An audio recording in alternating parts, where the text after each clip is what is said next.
Hello friends, crown GS का यह chapter number 2.2 होगा जिसमें हम चोल साम्राज्य के बारे में पढ़ेंगे। काफ़ी इंपॉर्टेंट टॉपिक है। इससे पहले का पार्ट आपने देखे हैं तो उसका लिंक डिस्क्रिप्शन में दिया हुआ है, ज़रूर देखिएगा, काफ़ी हेल्पफुल होगा। तो चलिए देखते हैं चोल साम्राज्य। तो चोल साम्राज्य का संस्थापक विजयालय था, जो पहले पल्लवों का सामंत हुआ करता था। उसने 850 में तंजावुर पर कब्जा किया और उसने अपनी राजधानी बनाया। ठीक है, तो चोलों का राजधानी कहाँ था? तंजावुर था। यहाँ उसने निशुंभ सुदेवी का मंदिर बनवाया था। देखेंगे आदित्य प्रथम के बारे में। तो 871 ईस्वी में विजयालय के पुत्र आदित्य वन ने चोल राजगद्दी संभाली। उसने चोल साम्राज्य को पल्लवों से मुक्त करवाया। उसने कावेरी नदी के तट पर एक शिव मंदिर का भी निर्माण करवाया था। परांतक प्रथम, यह आदिराज वन का पुत्र था। इसने पांड्य शासक राजा जय सिंह को पराजित कर मदुरा को जीता। इस उपलक्ष्य में उसने मदुरांतक एवं मदुराई कोंड की उपाधि धारण की थी। उपाधि याद रखिए, पूछता है कभी कभी। नेक्स्ट देखिए राजराज प्रथम। 950 ईस्वी में पराकांतक टू का पुत्र अरिमोलीवर्मन प्रथम चोल का शासक बना था और इसी का नाम था राजराज वन। अगला पॉइंट देखिए, तंजौर अभिलेख से उसके युद्ध अभियानों का वर्णन मिलता है। उसने केरल राज्य पर आक्रमण कर केरल के शासक भास्कर रविवर्मन को पराजित किया। इस उपलक्ष्य में उसने कांडलूर शाकोल कलमरुत की उपाधि हासिल की थी। अगला पॉइंट है, अपनी नौसेना के उपयोग से उसने श्रीलंका की राजधानी अनुराधापुर पर आक्रमण कर वहां के नरेश महेंद्र परचम को पराजित किया।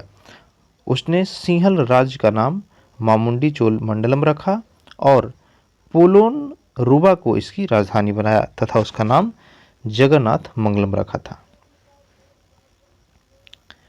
वह शैव धर्मावलंबी था और उसने शिव पादशेखर की उपाधि ग्रहण की। उसके द्वारा निर्मित तंजौर का राजराजेश्वर मंदिर द्रविड़ स्थापत्य कला का अद्वितीय उदाहरण। ठीक है, तो पूछ सकता है कि राजराजेश्वर मंदिर जो है किस कला में बनाया हुआ है, किस मूर्ति कला में बनाया हुआ है? तो ये आपका होगा द्रविड़ शैली में। अगला देखिए राजेंद्र प्रथम। यहाँ से काफ़ी प्रश्न पूछते हैं, बहुत ही इंपॉर्टेंट है ये। तो राजेंद्र वन अपने पिता राजराज वन की भांति साम्राज्यवादी शासक था। उसने समस्त श्रीलंका को चोल साम्राज्य में मिला लिया। राजेंद्र वन ने बंगाल के शासक महिपाल को पराजित किया। उसने उत्तरी पूर्वी पराजित राजाओं को गंगा जल से भरे कलश अपनी राजधानी गंगैन कोंड चोलपुरम लाने को कहा। उसे चोलगंग नामक तालाब में एकत्रित करवाया। इस उपलक्ष्य में उसने गंगैट चोल की उपाधि भी हासिल की थी। अगला देखिए चोलकालीन शासन प्रणाली। तो चोल शासन प्रणाली राजतंत्रात्मक थी। चोल शासकों की प्रारंभिक राजधानी उरैयूर थी। विजयालय ने तंजौर को अपनी राजधानी बनाया। चोल राजतंत्र का राजा वंशानुगत आधार पर सत्ताधारी होता था। राजा चोल शासन व्यवस्था का सर्वोच्च अधिकारी हुआ करता था। देखिए चोल शासकों की प्रशासनिक इकाई, तो मंडलम कहा जाता था प्रांत को, कोटम हो गया कमिश्नरी, नाडू जिला और कुर्रम ग्रामों का संघ को कहा जाता था। चोल साम्राज्य जो है 6 प्रांतों में बटा था जिसे मंडलम कहा जाता था। मंडलम प्रशासन से लेकर ग्राम प्रशासन तक शासकीय कार्यों की सहायता हेतु स्थानीय सभाएं होती थी। देखिए नाटम, तो यह नाडू की स्थानीय सभा होती थी। नगरस्तार नगर की स्थानीय सभा, श्रेणी व्यवसायों की सभा को और पुग शिल्पियों की सभा को कहा जाता था। अगला पॉइंट देखिए, चोल का सर्वाधिक महत्वपूर्ण पहलू उनकी स्थानीय ग्रामीण स्वशासन थी। ये काफी बार पूछता है, ऑप्शन दे देगा कि इसमें जो सबसे महत्वपूर्ण पहलू था स्थानीय ग्रामीण स्वशासन, वह किसका था? तो आंसर होगा आपका चोल काल का। चोल केंद्रीय पदाधिकारियों में उच्च पदाधिकारियों को पेरांद्रम तथा निम्न कोटि के अधिकारियों को सेरुतम कहा जाता था। देखिए ऊर, तो ऊर जो है एक सामान्य प्रकार की ग्राम सभा थी जिसमें ग्राम, पुर या नगर दोनों शामिल थे। इसकी कार्यकारिणी समिति को आलुंगनम कहा जाता था। इसका प्रमुख कार्य था अपने प्रतिनिधियों से दस्तावेजों के मसौर तैयार कराकर उसे लिपिबद्ध करना। नेक्स्ट देखिए सभा। तो यह मूल रूप से अग्रहारों एवं ब्राह्मण बस्तियों की संख्या थी। इसे पुरुनगोरी कहा जाता था। इसके सदस्यों को पेरुमक्कल कहा जाता था। अगला है नगरम। तो यह व्यापारिक समुदाय की सभा थी, पीछे भी हमने देखा था इसको। अब देखिए चोल काल के प्रमुख जो टैक्स हुआ करते थे। आयाम देखिए तो यह राजस्व कर था। मरम जाड़ी उपयोगी वृक्ष कर था। कड़मय सुपारी की बगावत पर कर था यह। मनेज इरे यह गृह कर था। कड़ाइरे व्यापारिक प्रतिष्ठान कर था। कड़ीमय यह लगान था। और मगमय यह लौहकार कुंभकार बढ़ई आदि के पेशों पर लगने वाला कर था।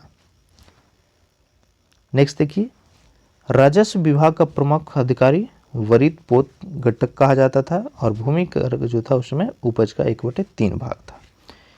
चोल काल की धातु मूर्तियों में नटराज शिव का कांस्य मूर्तियां सर्वाधिक उल्लेखनीय है। कुछ अन्य छोटे राजवंश देखिए कौन कौन सा। तो पहला देखिए देवगिरी का यादव राजवंश। तो भील्लव पंचम को यादव राजवंश को स्वतंत्र राज्य के रूप में स्थापित करने का श्रेय दिया जाता है। उसने दक्षिणी महाराष्ट्र एवं उत्तरी कोंकण में एक स्वतंत्र राज्य की स्थापना किया था। अगला देखिए सिंहन द्वितीय। यह एक प्राक्रमिक शासक था जिसने होयसल राज्य का निर्माण पर आक्रमण किया था। ठीक है, तो होयसल राज्य पर आक्रमण किया गया था किसके द्वारा? सिंहन द्वितीय के द्वारा। महादेव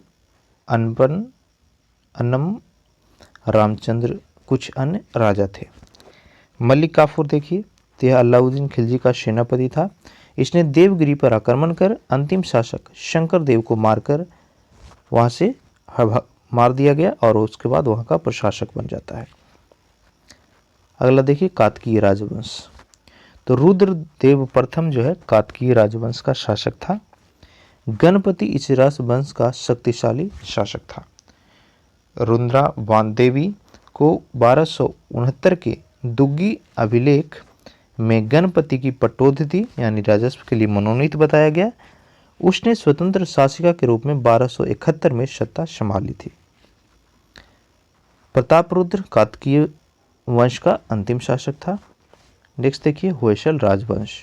ठीक है, तो विष्णुवर्धन ने एक विस्तृत एवं शक्तिशाली होयसल राजवंश की स्थापना की। इनकी राजधानी द्वार समुद्र हॉलेवीड में थी।